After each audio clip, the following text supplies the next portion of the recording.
Ini sambung lagi dalam bab tafsir Al-Musyabbahat dulu. Ini sambungannya yang kita tak ada panjang ni. Jadi hadis yang pertamanya ialah berkenaan dengan Uqbah bin Harith itu, yang didakwa oleh seorang perempuan hitam. Kata dia telah menyusukan Uqbah bin Harith dengan isteri dia. Isteri dia tu pun disusukan oleh dia juga. Lalu Nabi SAW pun kata bagaimana, sedangkan sudah dikata begitu.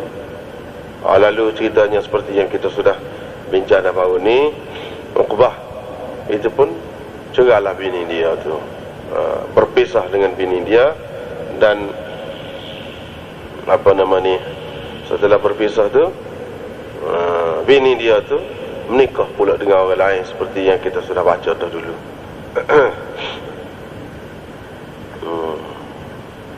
Hak tu sah, hak patut hak ni amalan ni sambung lagi daripada waktu. Baru ni sudah terjemah dah. Cerita riwayat daripada Aisyah berkenaan dengan Utbah bin Abi Waqqas. Dia telah pesan kepada saudara dia Sa'ad bin Abi Waqqas. Kata dia, waqala, apa ni, bahawa anak kepada Walidah Zam'ah, hamba Zam'ah adalah anak aku. Mu ambil lah dia tu. Jadi bila pada pembukaan Mekahnya, Sa'ad pun ambil lah budak tu. Dengan dakwaan itu adalah saudara dia, abang dia telah pesan kepada dia suruh ambil ke apa tu. Maka bangkitlah Abd bin Zam'ah, mengatakan dia tu saudara saya dan anak hamba ayah saya. Dia dilahirkan di atas tilamnya. Lalu mereka berheret-heret kepada Nabi SAW.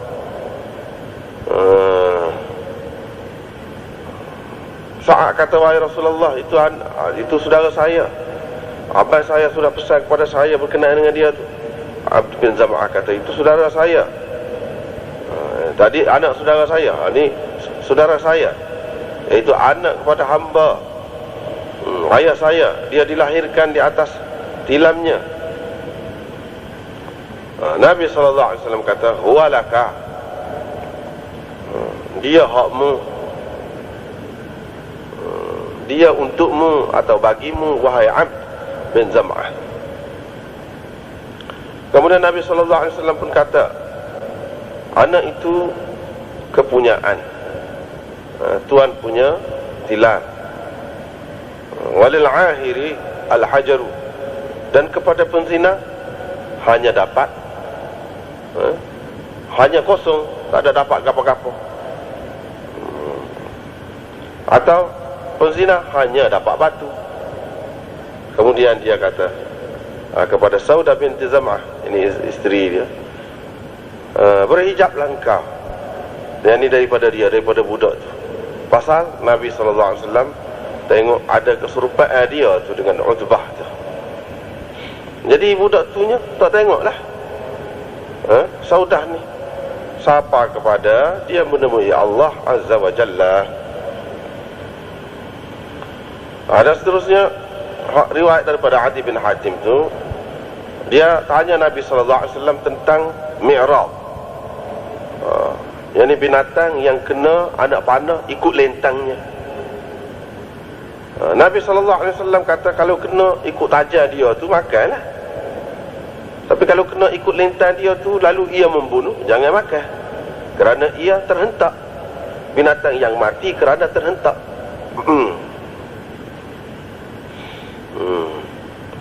Aku tanya, wahai Rasulullah, aku lepas anjingku dan aku sebutkan nama Allah. Mana pada ketika melepaskannya itu, bismillah, moleklah. Lepas pada tu aku dapati ada anjing yang lain dekat dengan binatang purwat itu, sekali dengan anjing hak aku lepas tu. Anjing lain hak tu aku tidak bismillah. untuk dia tu. Dan saya tak tahu hak mana satu daripada dua tu yang igaknya. Nabi SAW kata, jangan makan, sebab engkau hanya bismillah untuk anjing engkau. Engkau tidak bismillah untuk hak lain. Lepas pada tu ini bab ma yutanazzahu minas syubhat. Syubhat yang apa ni, perlu dielak. Perlu dielak, dijauh.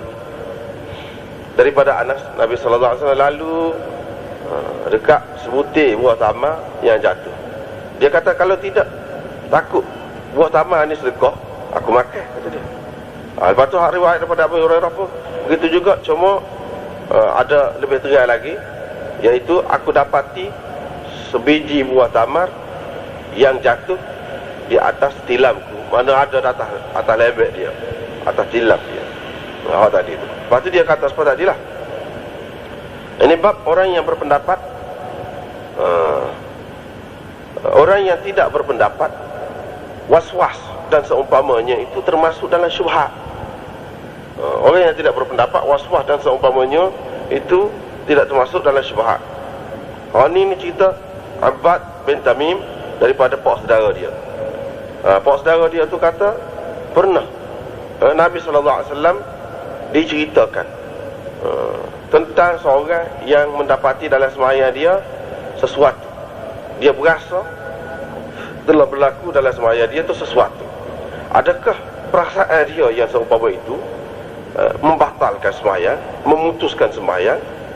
Nabi SAW jawab, tidak, sehingga dia dengar bunyi atau dia dapat bau.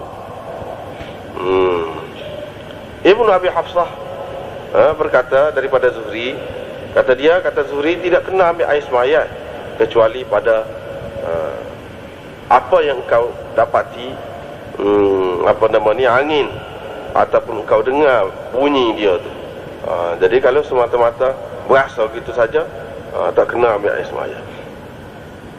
Ini riwayat daripada Aisyah bahawa ada satu golongan kata, wahai Rasulullah, ada satu kumpulan buat mari daging kepada kami. Kami tak tahu adakah mereka itu sebutkan nama Allah pada ketika sembelih dia tu atau tidak. Nabi SAW kata, sebutlah nama Allah, bismillah lah, buat makan. Jadi ini hadis-hadis ini sebenarnya Imam Bukhari buat mari dalam ni bab dua tu, dia buat mari dalam bab tafsir al-musyabbahat. Sebelum pada ni dia hadis babnya al-halalu bayyinun wal haramu bayyinun wa bainahuma mushtabihat. Jadi hak haram tu terang, hak halal tu terang, dan hak haram tu terang. Di antara dia tu ada mustabihat. Baru ni kita sudah sebut dah sikit sebanyak berkenaan dengan mustabihat itu. Jadi Imam Bukhari nak berjelas, nak mentafsirkan makna musyabbahat itu berdasarkan apa yang didapati dalam hadis-hadis sendiri. Lepas tu pada tu kita boleh faham lah apa yang anda sebut baru ni tu. Iaitu syubhah kerana ta'arudil adillah. Syubhah kerana bertentangan dalil-dalil. Ni gini menunjukkan gini, ni menunjukkan gini. Itu situlah punca bagi syubhahnya. Syubhah itu tidak diketahui oleh ramai manusia, oleh kebanyakan manusia tak tahu. Tapi bukan makna semua orang tak tahu. Mana kita tidak boleh mengambil sikap kerana kita tidak tahu dengan jelas tu, bukan makna begitu. Di sinilah nak ayatnya. Jadi Imam Bukhari buat mari hadis-hadis ini untuk menunjukkan bahawa ada syubhah yang berpunca daripada dalil yang lemah. Ada yang berpunca daripada dalil yang kuat. Ada yang berpunca tidak daripada apa-apa dalil pun. Jadi ada tiga macam. Satu lagi nak cerita ni, iaitu syubhah an-nasyi'ah an dalilin dha'if.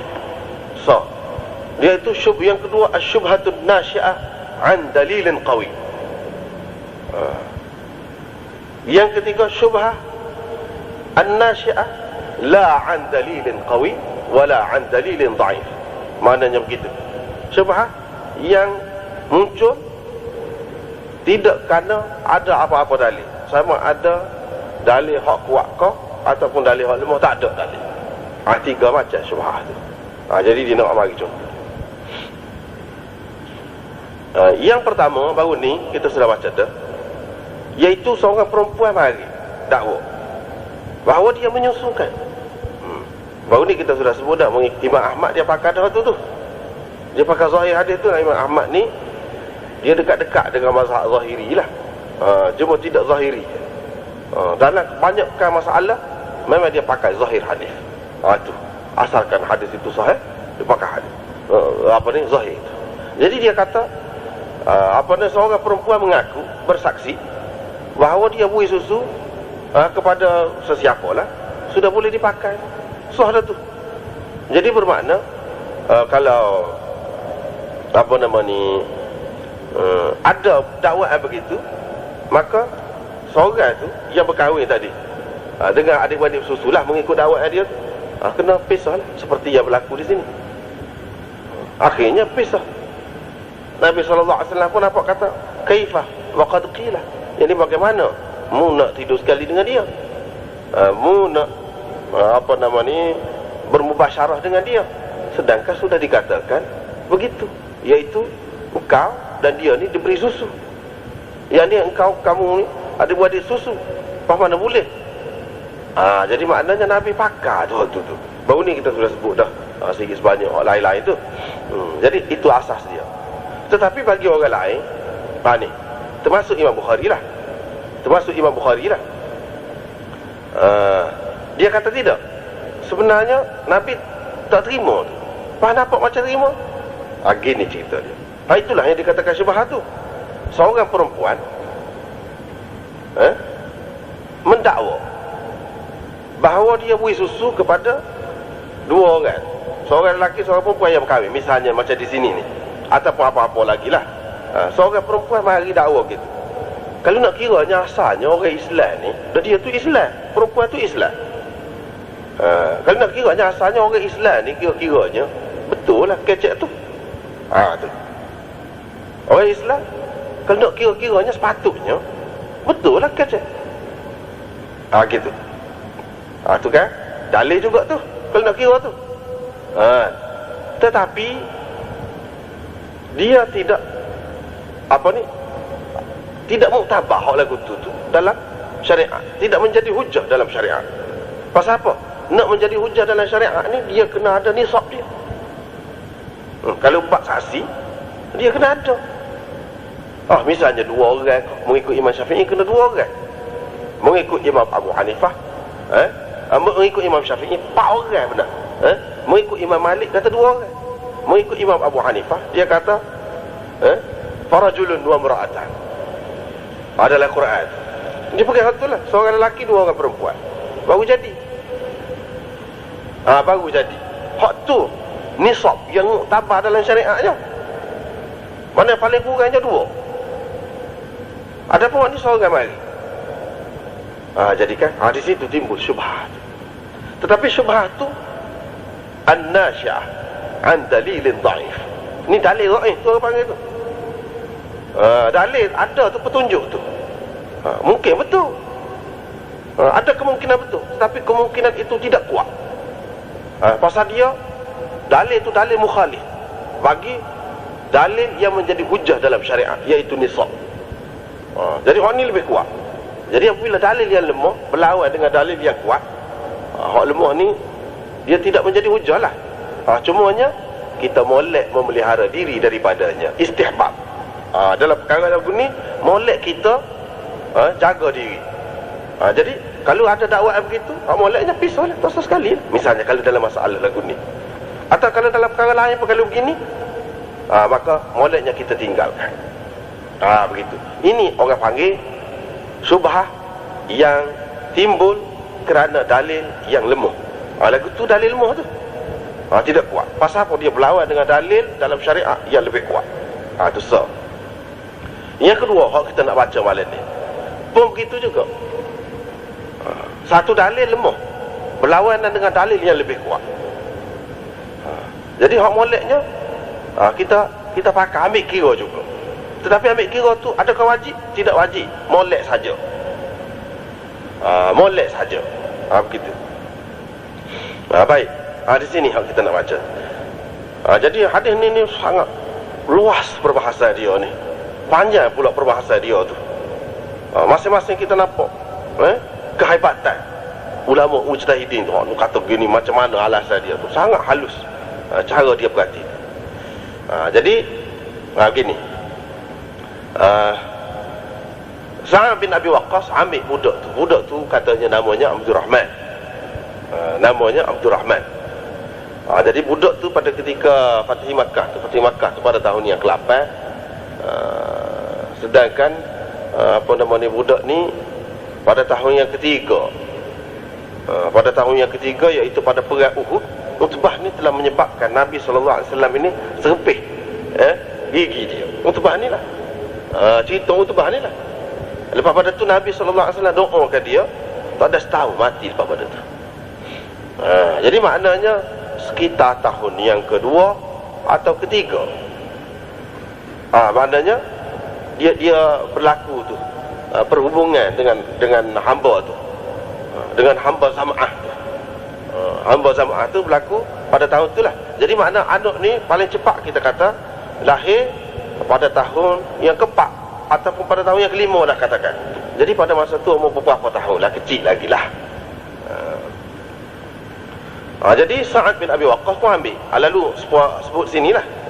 Cuma yang jadi masalah tu tak apalah tu. Hak ni kata gini, hak ni kata gini. Hak Nabi SAW kata menjadi punca khilaf, iaitu Nabi SAW pun kata bila begitu, huwalaka ya Abd bin Zam'ah, dia untukmu wahai Abd bin Zam'ah, atau dia hakmu wahai Abd bin Zam'ah. Itu sah dia kata. Lepas pada tu thumma, lama selepas pada tu, mana tidak selalu, thumma, lama selepas pada tu dia kata al waladu lil firash walil ahiri al hajaru. Itu dia kata. Lepas pada tu hak dia kata yang ketiganya, arahan dia yang ketiganya, iaitu dia suruh Saudah isteri dia binti Zam'ah berhijab dengan budak tadi. Nanti apabila besar pun kena tak boleh dedah. Tak boleh dedah. Tak boleh dedah lah. Maknanya aurat ke apa, tak boleh. Hak tidak aurat pun mana tak boleh terdedah lah. Terutama isteri Nabi SAW ni dalam masalah hijab ni dia lebih berat pada orang lain. Jadi ni nampak pertentangan di situ.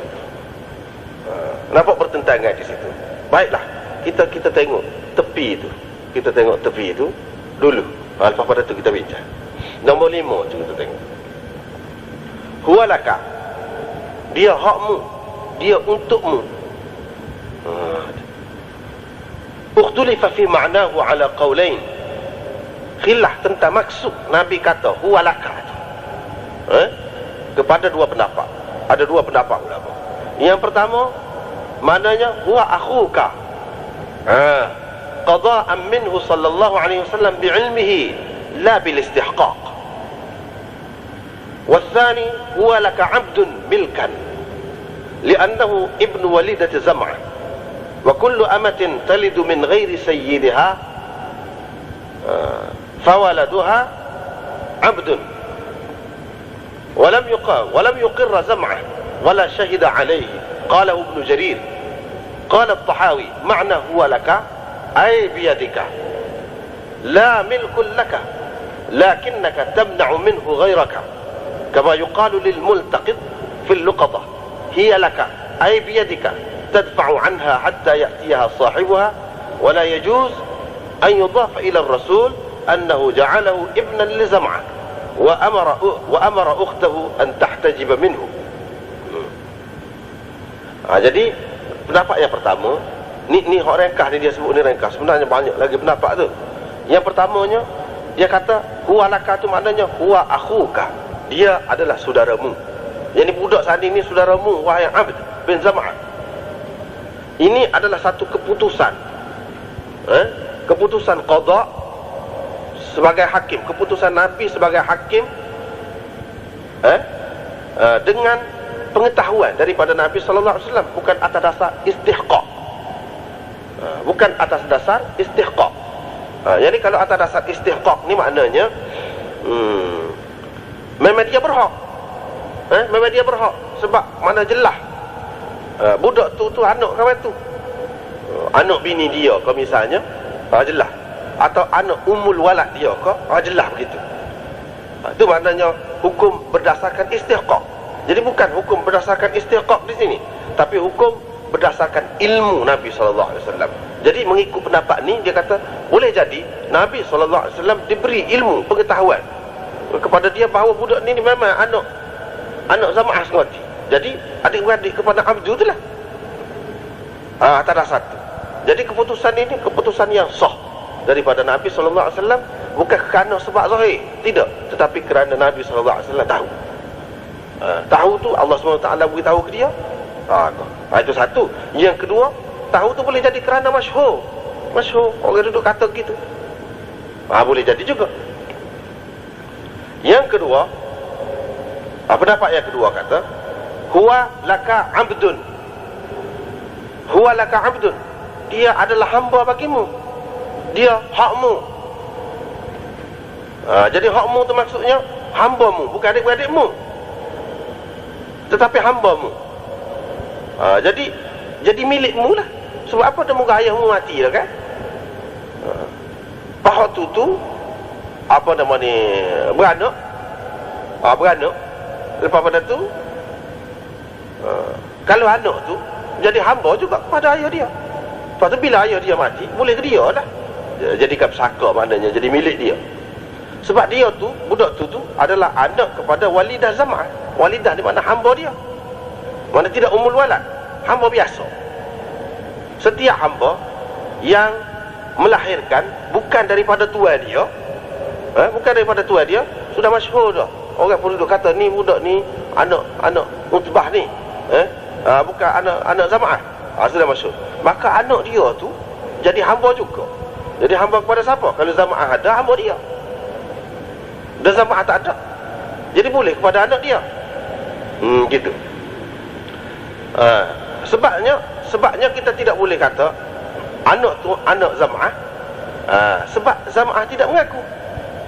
Zam'ah tidak ada pengakuan daripada dia. Tersebut dalam hadis bahawa dia mengatakan budak ni anak dia, ataupun budak tu tak lahir lagi, dia sudah kata dah budak dalam kandungan ni adalah anak dia.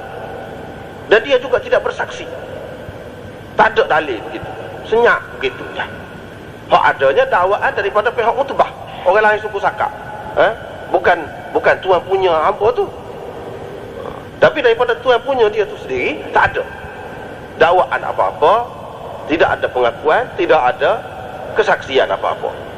Demikian kata Ibnu Jarir. Kata Tahawi, makna huwa laka tu, yani biyadika, huwa biyadika. Maksud dia tu berada di tanganmu. Kamu lebih berhak terhadap dia tu. Bukan makna milik di sini. Dia bukan milikmu, bukan hakmu, mana dia adalah untukmu. Jadi mu lebih patuh untuk jaga dia.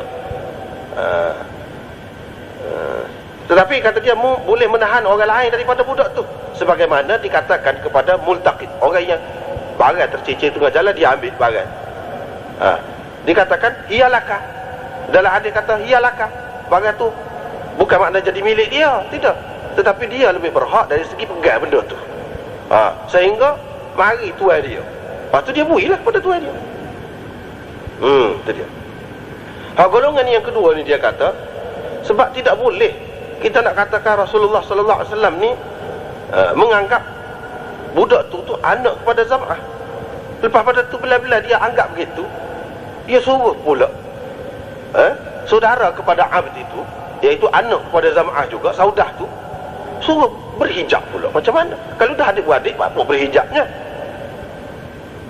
Ini menunjukkan bukan jadi adik-beradik. Huwalaka tu bukan menunjukkan dia adikmu, adikmu, tidak. Dia saudaramu, bukan dengan makna tu. Sama ada dia adalah milikmu atau dia untukmu. Mana gitu.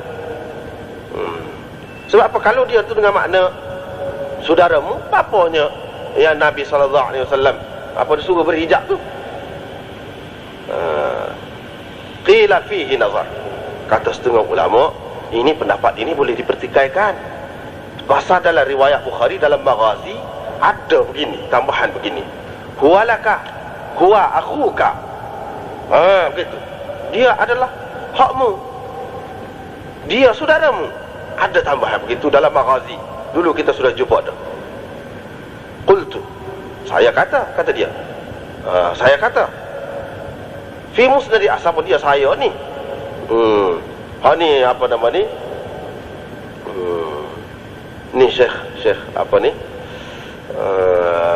Ahmad Ali Saranpuri ni. Muhasyi kepada kita ni. Dia kata saya akan jawab. Dalam Musnad Ahmad dan Sunan Nasa'i ada begini pula. Laisa laki bi akhi. Nabi kata pula. Nabi SAW kata kepada isteri dia Saudah, ihtajibi. Laisa laki bi akhi. Kamu kena berhijab dengan dia tu. Sebab dia ni bukan saudaramu pula. Gitu. Hak dalam Bukhari dalam Maghazi, huwa laka huwa akhuka. Nampaknya macam saudara dia. Tapi dalam riwayat Nasa'i dan dalam riwayat Musnad Ahmad, iaitu laisa laki bi akhin. Dia tu, budak tu bukan saudaramu pula. Fa in qulta, baik, kalau kau kata pula, a'alla hadhihi az-ziyadah al-Baihaqi wal Munziri wal Maziri. Tambahan ini jadi ihtajibi. Nabi kata sekat tu je, kata dia ihtajibi. Lepas tu tambahan tu iaitu laisa laki bi akhin. Hak tu ziyadah itu apa nama ni? Ziyadah itu ma'lul. Tu ziyadah itu ma'lul. Ziyadah itu mana tak betul tu, tak kena tu. Ziyadah itu sama ada waham perawi ke atau apa-apa lagi, boleh jadi, ataupun taksiran perawi ke dengan sendiri dia. Bukan itu kata-kata Nabi SAW, kata dia. Sebab itu ma'lul hak tu. Qultu, saya akan kata, Hakim istadrakaha. Hakim dalam kitab dia Mustadrak dia tu, dia sebut hadis ni dengan tambahan begini, laisa laki bi akhin. Tak ada pula huwa akhuka tu, tak ada. Tetapi dengan tambahan huwa laisa laki bi akhin, dengan tambahan begitu. Wa sahhaha isnadaha, dan Hakim mengesahkan, mengatakan sanad dia tu sahih. Selain daripada tu, Imam Zahabi, kalau Hakim kata sahih, boleh dipertikaikan lagi. Sebab dia sahih. Dia tu dalam Mustadrak itu banyak dipertikaikan oleh ulama. Setengah-setengah tu maudhu' pun dia kata sahih. Tapi Imam Zahabi, hak bawah dia tu, kalau kita tengok apa nama di Mustadrak Hakim, hak cetak ke India, dan boleh dikatakan hak ada dalam dunia sekarang ni, hak banyak yang tersebar tu, hak asal cetakan di India lah tu. Dia bubuh sekali selalu. Apa nama ni? Hak tu hak apa ni, Zahabi tu bawah dia. Zahabi pun kata sahih juga. Jadi kalau Zahabi kata sahih, mengikut ulama berkenaan dengan Mustadrak Hakim tu, kita boleh pakai lah. Apa lagu mana? Nampak gaya dia sama-sama kuat. Apa lagu mana? Sama-sama kuat. Begini cerita. Zahabi dari situ hak tepi tu. Kita pergi pula kepada perbahasan dia. Jadi Imam Syafi'i, Imam Malik dan jumhur ulama lah mengatakan huwalaka ni, kalau kita tak secara pada hak lain, kita tak secara pada hak lain, kita cara pada hadis ni saja pun sudah menunjukkan bahawa dia ni memang saudara kepada Abd bin Zam'ah, memang anak Zam'ah. Yang ini berdasarkan hukumnya, hukum syariatnya, iaitu ini adalah anak Zam'ah. Sebab apa? Cuba kita tengok. Huwalaka ya Abd bin Zam'ah. Sekat tu tak apa lagi. Lepas tu Nabi SAW berhukum. Ini keputusan dia. Al-waladu lil firash walil ahiri al-hajaru. Anak tu hak tuan punya tilan. Dan kepada penzina hanya boleh batu. Boleh batu. Mana tak boleh gambar satu. Boleh maksudnya. Jadi di sini bermakna Nabi SAW telah menyabitkan anak tu kepada tuan dia. Siapa dia? Tuan dia. Zam'ah tu bukannya Utbah. Utbah tu macam mana itu? Dia di zaman jahiliahnya dia begini. Di zaman jahiliahnya hamba ni duduk pada seseorang. Pada tu kalau tetamu dia mari dia bui layan. Tetamu dia tu, hamba dia tu. Dia layan tetamu dia tu. Memang tuan dia bui gitu. Setelah Islam tak boleh lagu tu. Tetapi pada masa jahiliah memang lagu tu. Jadi tetamu mari, dia benarkan hamba dia, mana-mana hamba dia, untuk melayani orang tu. Lepas pada tu, kalau hamba tu mengandung, lepas pada tu beranak, siapa beranak? Perempuan itu, hamba dia tu nak kata anak siapa? Atas dia kata.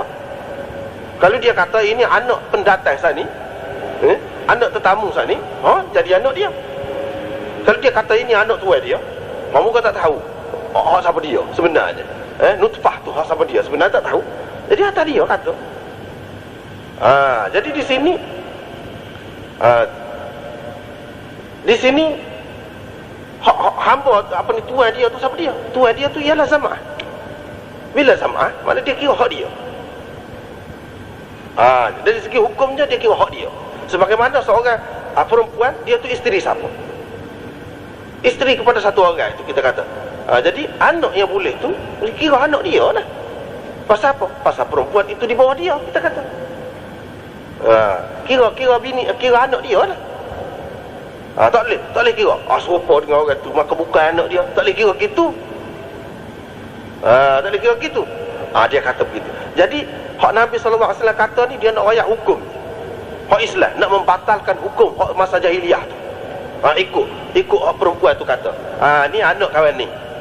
Ni anak kawan ni. Tak ada dah. Patah dah hak tu. Hapus dah. Yang adanya hukum dalam Islamnya al-waladu lil firash walil ahiri al-hajar. Jadi bila begitu, bila Nabi SAW sudah kata begitu, bermakna budak tadi iaitu adik-beradik kepada Abdu, anak Zam'ah tu. Itu dalil. Itu dia. Orang Hanafi kata, kalau tak saya pakai hak lain, kata dia, pakai hak sini saja. Seperti demo nak pakai hak sini saja, tak saya ambil dalil hak luar. Kita boleh kata juga, kata dia, bahawa ini bukan anak Zam'ah. Sebab apa? Kalau dia anak Zam'ah sengoti, maka dia tu adik-beradik juga kepada Saudah. Apa yang Nabi SAW suruh berhijab tu? Adakah dalam Islam disuruh berhijab dengan adik-beradik? Ini dalil menunjukkan bahawa dia tu bukan adik-beradik. Budak tu bukan adik-beradik kepada Saudah ni. Gitu dia kata. Apa makna huwalaka? Bila tidak adik-beradik, oleh kerana benda tu tidak sah, maka dia jadi milik dia lah. Dia jadi milik dia. Jadi huwalaka ni, lam itu lil milk, asal dia nya. Asal maknanya untuk menunjukkan makna milik. Misalnya kita kata, liman hadzal kitab? Kitab siapa ni? Huwalaka. Hak awak. Hak awak jadi milik. Dia kata dengan makna milik. Boleh kalau lagu tu. Kalau tidak, apa makna ni suruh berhijab? Dia kata begitu. Jadi hak demon ni kata, hak jumhur ulama termasuk Imam Bukhari. Sebab tu Imam Bukhari buat mari sini ni, jangan hilang pucuk maksud Bukhari nak ayat kepada dia. Imam Bukhari seperti orang lain juga, seperti Imam Syafi'i, seperti Malik, seperti lain-lain juga kata apa nama ni,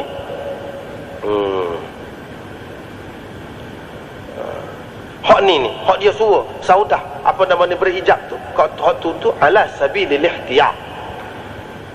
Tu dia apa, lil istibra, untuk istibra.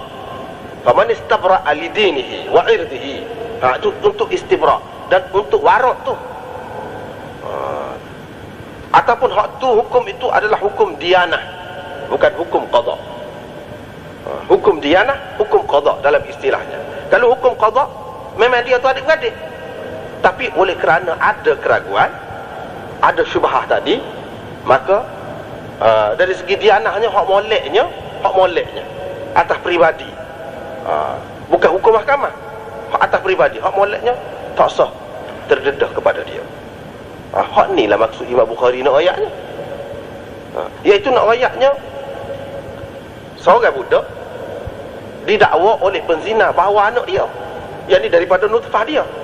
Lepas tu anak tu serupa dengan dia, dengan hak dakwa saat ni. Sedangkan perempuan, ibu kepada budak tadi adalah hamba kepada satu orang. Itu dia.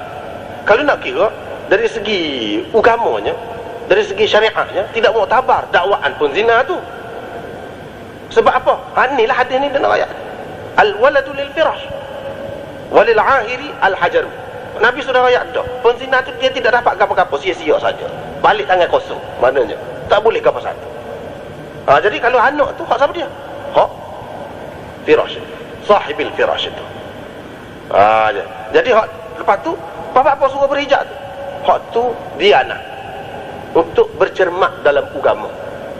Jadi oleh kerana dah sebut-sebut belakang yang patut serupa pula, hak tu pun dakwa, hak ni nya tu diri ni tak ada dakwa apa-apa sama jadi untuk memelihara agama, jadi moleknya kita berhijab di sini.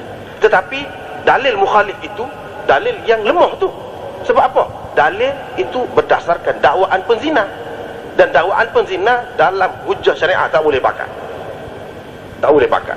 Tetapi ke mana-mana pun terus timbul syubhat tu. Apalagi rupa dia serupa.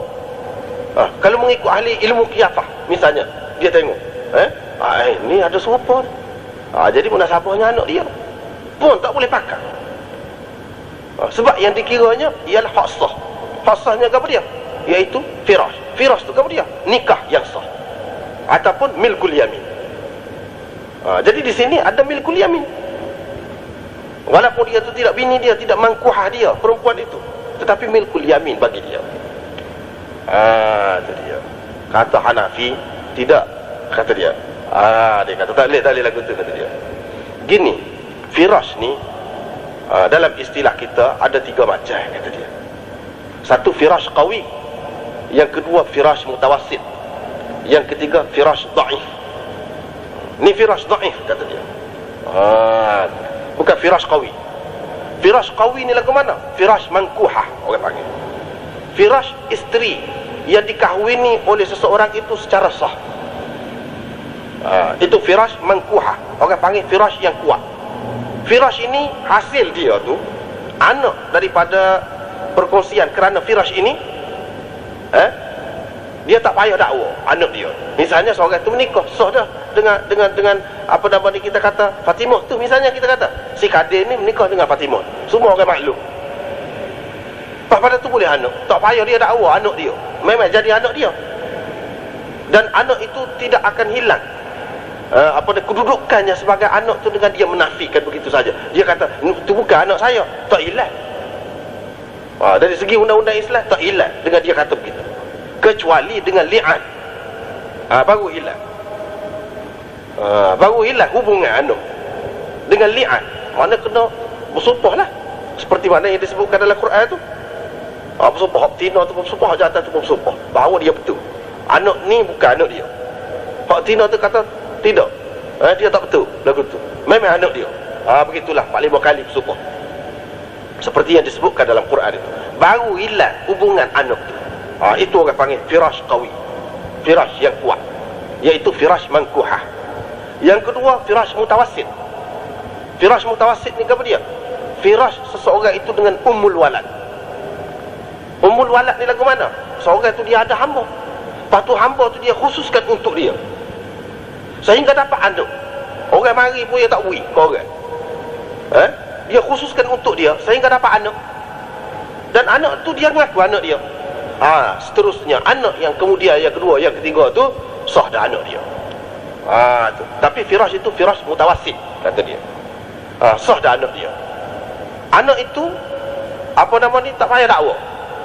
Tak payah dakwa jadi anak dia tu. Tetapi anak itu jadi hilang hubungan anak dia tu dengan dia menafikan, tak payah li'an, kata dia. Dengan dia ini dia kata tidak anak dia, sudah memadai dah, jadi putus hubungan. Tidak payah sampai ke peringkat li'an pasal dia tidak kuat. Ni firash ummil walad. Yang ketiga, firash dhaif. Firash dhaif ni lagu mana? Iaitu seorang tu ada hamba, dia menghubungi hamba tu lah, mana dia bergaul dengan hamba tu, tapi tidak secara khusus. Tidak secara khusus. Pada tu dia tidak dakwa anak dia ke apa, tidak dakwa. Dia tidak nafikan. Dia tidak nafi juga, dia tidak dakwa. Jadi hak lagu tu, hamba hak lagu tu, dia panggil hamba qinnah. Hak tu tidak kuat. Jadi hak ni baru sabit firash dia tu apabila dia mengaku bahawa anak dia dengan hamba tu adalah anak dia. Dia kena mengaku. Kalau dia tak ada pengakuan apa-apa, kita akan anggap hubungan dia dengan hamba tu adalah hubungan yang lemah. Tidak sabit firash itu. Tidak sabit firash itu. Serupa juga di sini. Cuba rayak, kata dia. Mana dalil yang mengatakan Zam'ah tu mengaku bahawa perempuan itu ummul walad dia, atau anak daripada perempuan itu anak dia? Dia tak ada mengaku. Tak ada mengaku. Tak ada dalam hadis mana-mana pun tak ada. Bila begitu, hamba tadi dikira sebagai hamba biasa, bukan ummul walad. Kalau ummul walad, waktu dia tidak boleh tentang hamba ni lah. Zaman itu, cerita zaman itu. Sekarang ni orang tak pakai dah tu, tapi masih belajar juga, sebab benda ni tidak mansuh. Tidak mansuh. Cuma tergantung hukum dia kerana tidak ada sebab-sebab dia. Jadi apa nama ni? Tadi jadi dia kira firash itu dhaif. Jadi bila firash dhaif, tidak sabit. Al-waladu lil firash ni bukan termasuk waktu. Jadi sini tidak sabit anak tu kepada dia. Pasal apa? Pasal firash ini firash dhaif, kata dia. Pasal apa kita kata firash dhaif? Pasal tak ada bukti. Jadi kalau hamba hak ni, hak lagu ni, hamba biasa ni, kalau dia mati, dia jadi pesaka, seperti barang-barang lain, harta lain.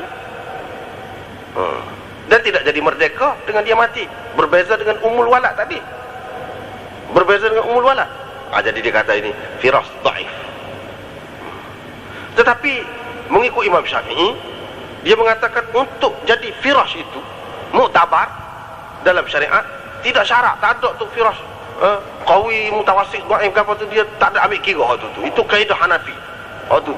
Dia kata yang perlu syaratnya iaitu syarat tahsin, kata dia. Kata dia. Syarat tahsin. Bila seseorang itu apa nama ni, mengadakan perhubungan dengan seorang hamba lah, katakan. Lepas tu dia jaga hamba tu, tidak boleh bergaul dengan siapa-siapa, tidak pergi dedah. Hamba tu pergi kedah, pergi koksi, seperti mana zaman jahiliah lah. Hamba itu dilayani sebagai isteri dia. Itu makna tahsin. Dia telah mentahsinkan perempuan itu. Jadi sebagai macam bini dia lah. Kalau tidak bini secara apa nama ni, hak biasa dia pun, tetapi semacam bini dia lah. Tahsin, ada tahsin begitu. Maka sudah kira firash dah tu lagu tu. Jadi kalau anak dia boleh dengan hamba hak lagu tu, anak tu dikira anak dia. Dia kira gitu. Iaitu ada syarat tahsin. Jadi di sini ada syarat tahsin. Dia kata sebab apa? Sebab Nabi SAW kata gini, huwalaka. Apa lagi kalau ambil kira huwalaka akhun, ataupun huwa akhuka, ambil kira hak tu. Kau lagi. Mana menunjukkan Nabi SAW iktiraf bahawa budak tu adik-beradik dia. Maknanya Nabi iktiraf lah dia tu sebagai anak kawan tu. Firash tu firash yang sah lah maknanya. Dia kata begitu. Tapi orang Hanafi kata tidak. Pula. Pasal apa? Pasal banyak dalam riwayat-riwayat kita dapati bahawa perempuan ini namanya Suraifah. Suraifah. Jadi Zam'ah ni dia bukan khusus untuk dia, tidak ada makna tahsin. Kalau kita kata tahsin itu yang muktabar dalam firash ini, untuk apa namanya mensabitkan anak tu kepada tuan dia, maka tidak ada juga di sini. Sebab apa? Sebab Zam'ah ni, hamba dia ni adalah salah seorang pelacur semasa jahiliah. Jadi orang semasa jahiliah dulu, selain daripada dia simpan hamba-hamba tadi, tetamu mari dia bui untuk layan tetamu dia, selain daripada tu memang dia cadang. dia ada pasal daerah di rumah dia tu. Jadi untuk memaklumkan kepada orang ramai bahawa sini ada pelacur. Jadi siapa-siapa nak boleh pergi lah. Jadi Suraifah ni salah seorang aja daripada hak tu, kata dia. Jadi tidak ada makna tahsin itu. Bila tidak ada makna tahsin itu, mengikut kaedah kamu pun, kata dia, tidak ada juga, tidak sabit anu. Dia orang ikut tu. Memang pun ada dalam hadis begitu. Jadi bila begitu, lagu mana tu? Lagu mana? Jadi Imam Bukhari nya seperti kita kata tadi lah, dia mengikut hak jumhur. Sebab itu dia mari sini. Memanglah dia tak ambil kira dakwaan Utbah tu, sebab dia sebagai pelacur, penzina kita kata, dan hamba tu sebagai pelacur, ataupun sebagai kita kata tadi hak tu dia bui supaya layan tetamu tadi. Jadi dakwaan dia tu tidak dalam syariat tidak muktabar. Tetapi kok mana-mana pun ada serupa dia dakwa. Sebelah hal ini pula tak ada dakwa pun, yang budak ni anak dia.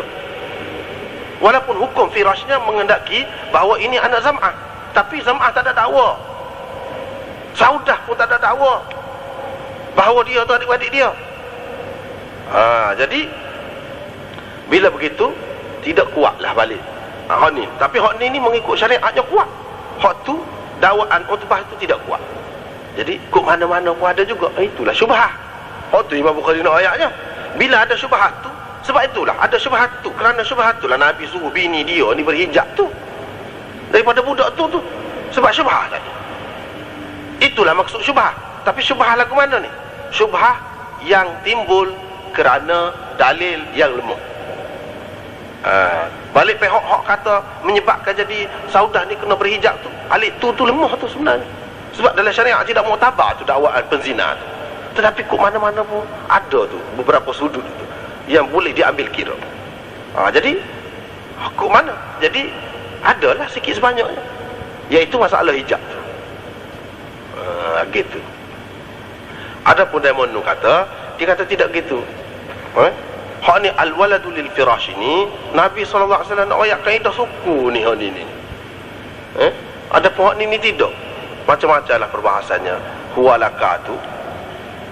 Jadi hanya sabit dalam masalah miras sahaja, dalam masalah pusaka saja, kata dia. Dia dakwa, maka dia tu berhak mendapat pusaka daripada ayah dia. Padahal dia dakwa ni adik-adik dia. Jadi bagi dua dah lah. Kalau sebelum pada ni dia dapat 10,000. Jadi 5,000 seorang lah. Dari dia nak lagu tu, biarlah. Jadi huwalaka tu dengan makna lagu tu dari segi sabit pusaka tu. Tapi untuk dia saja. Pasal apa orang lain tidak dakwa, Saudah tidak dakwa. Kecuali kalau dakwa semua, memang itu adik-adik dia, barulah sabit. Kalau tidak, tak jadi. Itu orang panggil masalah istilhaq. Itu masalah istilhaq orang panggil. Mana seseorang itu mendakwa orang itu adik-adik dia. Belah mana kita nak kira adik-beradik atau tidak adik-beradik? Begitulah benarnya.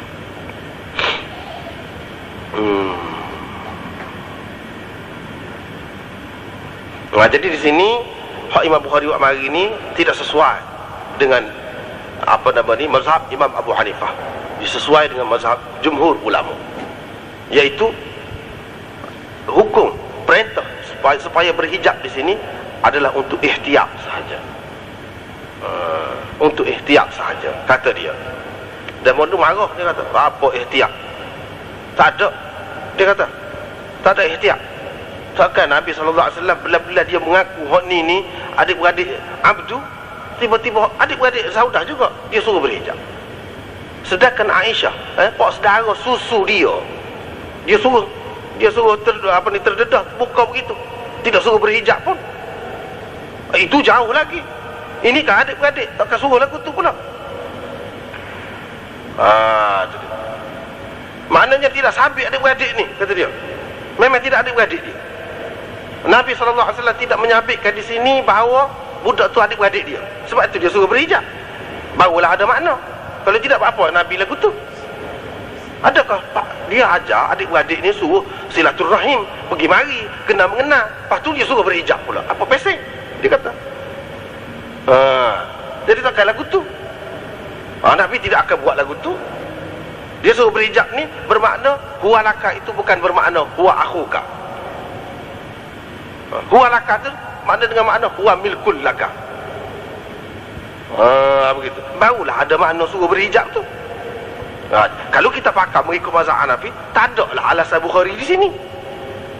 Sedangkan Bukhari nak mari sini dengan maksud syubhat tu, kerana syubhat tu Nabi SAW suruh berhijab tu. Ambil kira tu. Kalau kita pakar mazhab Hanafi, tak ada lah, tak ada dalil di sini. Bapa Imam Bukhari buat mari sini? Tak ada mana lah. Begitu. Pada tu tak apalah. Hak ni masalah apa nama ni binatang yang kena sebelah lentang. Anak panah. Nabi SAW kata kalau kena balik tajam makan, kalau kena balik lentang lepas tu membunuh jangan makan. Pasal apa? Pasal dia tu termasuk dalam waqid. Al-mawqudhatu adalah Quran sebutkan. Iaitu yang terhentak. Yang terhentak, mati dia kerana terhentak. Tak boleh lagu tu. Termasuk dalam hak tu lah. Satu binatang kita ambil ayam tu, kita panggil hadin ni, pegang kaki dia, rembah dinding. Begitu. Lalu dia mati. Tak boleh. Itu waqid tu apa dia? Waqid. Ataupun satu binatang tu masuk, jatuh dalam satu lubang tu, terhentak tu lalu mati. Patah tekak dia mati. Begitu. Tak boleh. Itu mawqudah. Di sini dia sebutkan waqid. Fa'il bimakna al-maf'ul maknanya. Jadi tak boleh lah makan. Yang kedua, dia tanya, aku lepas anjing aku bismillah dah untuk dia tu. Lepas tu tiba-tiba tahu-tahu pergi dekat binatang buruan tadi, anjing dia pun ada, binatang buruan ada, ada lagi seekor anjing lain. Hak tu nya dia tidak bismillah untuk tu. Belah mana? Tak boleh makan. Tak boleh makan. Tak boleh makan juga. Hak ni Imam Bukhari nak ayat syubhah yang kuat, syubhah yang timbul daripada dalil yang kuat. Dalil yang kuat lagu mana? Binatang ni asalnya kita tidak boleh makan kecuali dengan sembelih. Kecuali dengan sembelih, dengan menyebut nama Allah. Kalau mengikut mazhab Malik, tak sah kalau tidak menyebut nama Allah, tidak bismillah, tak boleh. Jadi bila begitu, hak ni apa ni panah ataupun lepas anjing ni, hak ni satu rukhsah, satu kemudahan saja tu. Bukan hak asal. Lepas tu kita dapati benda tu mati dah. Kalau nak kira asalnya haram lah bangkai tu. Kalau nak kira lepas pada tu ada satu pihak haram, halal pun yalah juga boleh jadi. Boleh jadi juga halal. Jadi sama berat tu. Apabila halal dan haram bertentangan, ghulibat tahrim, ghulibal haram. Apabila haram dan halal bertentangan, idza ta'arada al-halal wal haram ghulibal haram. Begitu mengikut kaedahnya. Apabila halal dan haram bertentangan, jadi bercanggah, ditaglibkan. Itu semua ulama kata lagu tu, ditaglibkan hak haram tu. Ditaglibkan hak haram tu. Jadi supaya juga di sini bila sama kuat, hak ni wajib.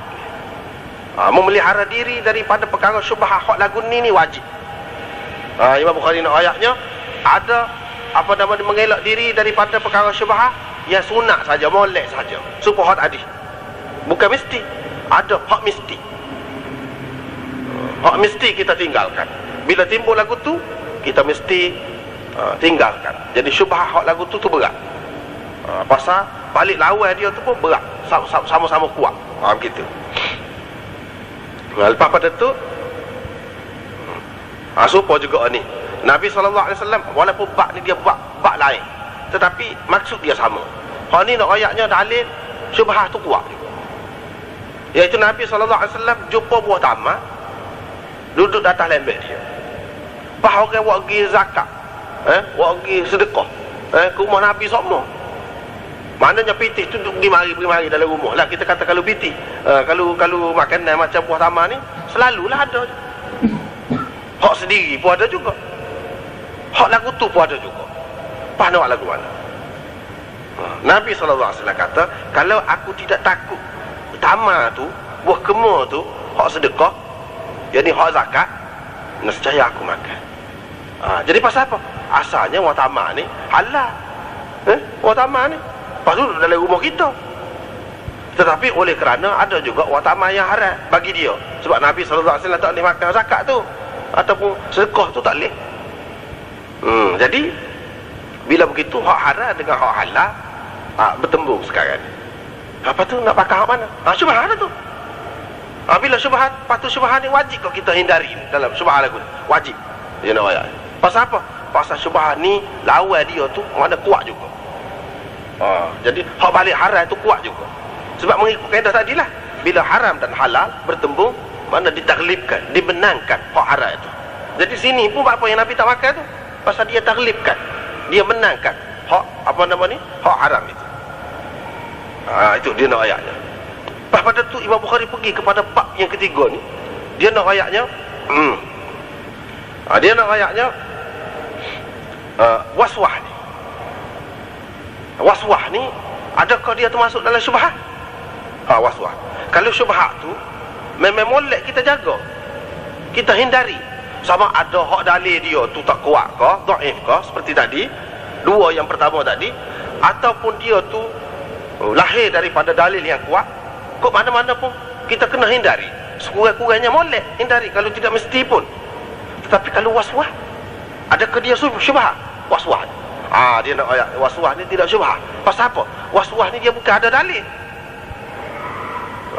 Pas syubhat ni mana dia timbul kerana dalil, kerana bertentangan atau bertembung dalil. Adapun waswah ni dia bukan kerana dalil, dia tak ada dalil, perasaan saja. Perasaan tak boleh pakar dalam agama. Mana dia kena dalil. Sebab itulah dia mari hadis ni hadis ni, iaitu seorang tu mana dia berasa dia macam ketung dalam semaya dia. Adakah batas semaya dia? Dan mana dia kena ambil air semaya ke dia tu? Adakah batas? Tidak. Nabi SAW kata tidak, sehingga dia dengar bunyi ataupun dia bau. Maknanya nak orang yakin, sehingga dia yakin bahawa dia air semaya dia sudah batal. Gitu. Jadi bukti yakin itu mana dia dengar dengan telinga. Di sini bukan maksud dengar dengan telinga ni maksud zahir itu tidak. Apa tu kalau hak tuli derah pun tak dengar juga. Kalau hak hidung sombak ketung selama mana busung pun tak bau juga. Tak kira. Di sini maksudnya yakin. Itu. Sebab itulah ulama membuat kesimpulan. Dia kata al-yaqin la yazulu bisyakki. Al-yaqin la yazulu bisyakki. Hak yakin itu maknanya tidak hilang dengan syok. Sekarang ni hak ni syok saja. Kalau dia tidak ada keyakinan bahawa dia sudah batal air semaya. Sebab apa? Dia semaya tu mesti dia pergi dengan air semaya. Hak tu yakin tu. Lepas tu mari ragu sini, ketuk aku ketuk kau sini, lagu tu. Hak tu syak. Mana hak yakin tu tidak hilang dengan sebab syok, kata dia. Jadi hak ni lah hadis. Jadi kita tak boleh pakar hak syok tu di sini. Hak tu orang panggil waswas. Waswas tu kalau kita ikut boleh kau syaitan hak tu. Bukan termasuk dalam hak molek tu. Nak jaga agama, kesucian agama tidak termasuk hak ni. Hak ni boleh jadi kau rusak agama. Pasal apa? Jadi tanattum, orang kata. Jadi melampau hulu dalam agama. Pasal apa? Pasal terlajak. Dalam agama tak sesuai juga terlajak sangat. Dia kena sesuai dengan kehendak dia. Kalau terlajak walaupun apa agama kita jaga air semaya, tidak molek, tidak mesti molek gitu. Begitulah. Hak tu sah. Yang kedua, hadis yang kedua ni dia nak ayat tu juga. Hak ni pun jenis waswah juga ni. Iaitu orang buat bagi daging. Kami tak tahu dia bismillah kau tidak daging. Yang dia bismillah tu dengan bismillah. Kalau mengikut mazhab Syafi'i tidak bismillah pun mana orang Islam. Mana kerana Allah lah tu.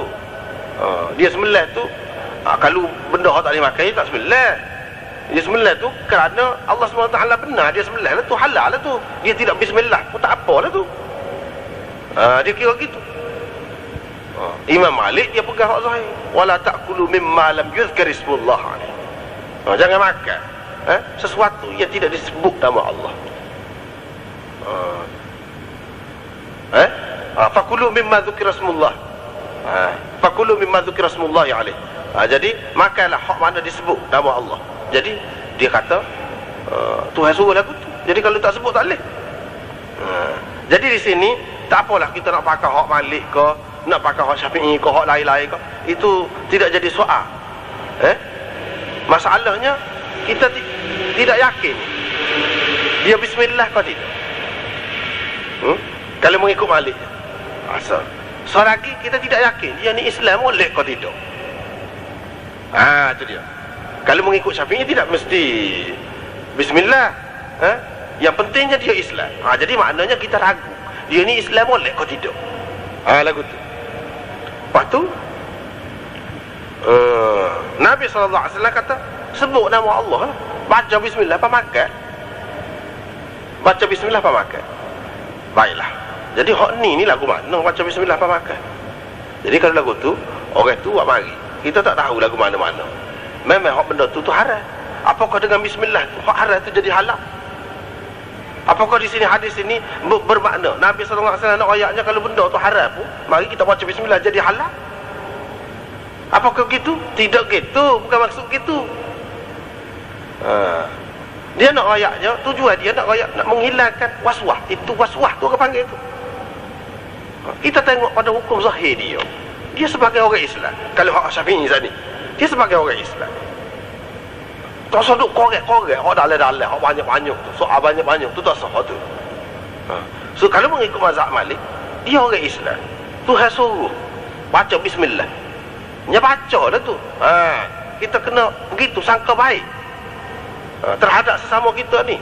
Apa kalau kita tu ragu tu baca bismillah kau tidak? Kau baca bismillah lah. Hilanglah keraguan tu. Tujuannya nak suruh hilang. Tak boleh pakai hak tu. Jadi cara lagu mana? Buat hak tu lah. Hak mu duduk rasa syok tu buat tadi tu tak buat hak tu. Mu buat hak tu. Bukan bermakna hak benda tu asalnya tidak halal. Buat bismillah halal. Tidak gitu. Memang benda tu halal dah asalnya. Cuma nak menghilangkan keraguan kita, baca. Sebab hak tu itu muskil dia bismillah kau tidak. Kau bismillah lah. Jadi hak tu makna tak boleh pakai. Itu termasuk dalam waswas. Waswas ni dia tak ada dalil. Ya kita kata gitu, berasa gini-gini tu mana dalilnya? Tak ada dalil tu. Perasaan kita saja. Dia bismillah kau tidak. Jadi kalau lagu tu hak benar lah. Nak kena pergi soal habis. Pak agama tidak suruh lagu tu, tidak membebankan kita, berat menyusahkan kita sampai lagu tu, tak ada lagu tu. Tu dia nak ayat.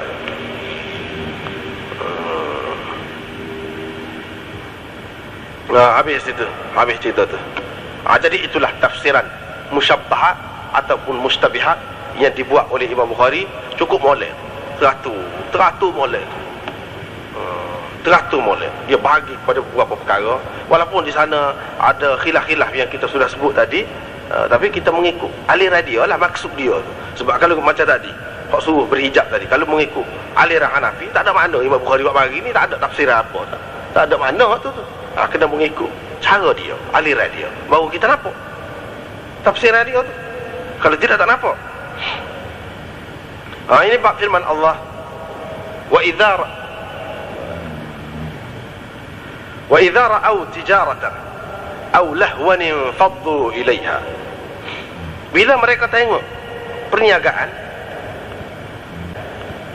ataupun permainan, sesuatu yang melekakan, infaddu ilaiha, jadi tafarraqu ilaiha, berselerak mereka pergi kepadanya. Kata Jabir, ketika kami sedang sembahyang bersama Nabi SAW, tiba-tiba mari satu rombongan dagang lah yang membawa makanan daripada Syam. Mereka pun berpaling kepadanya, pergilah, selerak pergi, sehingga tidak tinggal bersama Nabi SAW kecuali 12 orang saja. Hak lain berselerak pergi. Fanazalat, maka turunlah ayat ni, wa idza ra'au tijaratan aw lahwan faddu ilaiha. Hak tadilah. Jadi apa makna pula ni? Imam Bukhari nak maksud ke dia pula ni. Jadi Imam Bukhari di pasal tu. Kalau kita tidak itu benar, perhati benar, tak tengok syarah-syarah, tak mengaji, tak nampak cara dia tu, tak nampak. Jadi apa maksud Imam Bukhari buat mari hak ni? Dia nak ayatnya, Ada kalanya benda tu tidak syubhat, memang terang halalnya berniaga ni halal. Wa ahallallahu al-bai'a illa an takuna tijaratan an taradin minkum. Tu terang tu, maknanya jelas berniaga ni boleh.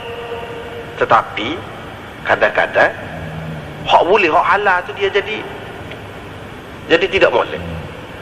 Jadi tidak molek. Jadi syubhat juga. Dia tidak molek. Sebab apa? Dia bercampur dengan benda lain. Hak sepatutnya kita kena utamakan apa? Imam Bukhari nak ayat tu. Sepatutnya kita kena utamakan sembahyang saat ni, ataupun khutbah saat ni, khutbah jemaah tu. Hak tu hak sepatut. Memang berniaga ni halal, tetapi apa yang perlu didahulukan sekarang, yang perlu diutamakan ialah dengar khutbah, ucapan Nabi SAW itu. Hak tu perlu diutamakan. Bila kita meninggalkan apa yang perlu diutamakan itu, kita pergi kepada perniagaan, dia jadi makruh, atau dia jadi tak molek juga lagu tu. Jadi meniaga ni, kata halal-halal ni pun, benda yang halal ni pun dia tidak halal secara mutlak begitu. Dia ada banyak kaitan juga. Kalau berkait sampai meninggalkan benda yang patutnya lebih diutamakan daripada meniaga tu, dia jadi tak molek juga. Paling tidak dia makruh. Jadi hak sini Allah SWT sebut ni, mana sebut ni sebagai tak kenal lah tu buat gitu. Apabila Allah SWT tak kenal, paling tidak dia tu makruh. Kalau tidak haram pun. Begitu. Jadi makna tak boleh lagu tu. Kita kena beringat dalam masalah berniaga, cari pitih, cari kapal ni pun, jangan sampai tinggal hak utama. Hak utamanya ke dia? Mengaji tu misalnya. Jadi kita tahu apa yang halal, apa yang haram, dan kita nak berniaga ni. Siapa berniaga? Memang berniaga tu boleh, tapi kerana tak mengaji, siapa terlibat dengan benda haram, tak boleh juga lagu tu. Jadi kena utama. Hak mana yang utama? Kalau kita tak berniaga tak apa, tak mengaji bahagian berniaga ni, pasal dia fardu kifayah, bukan fardu ain.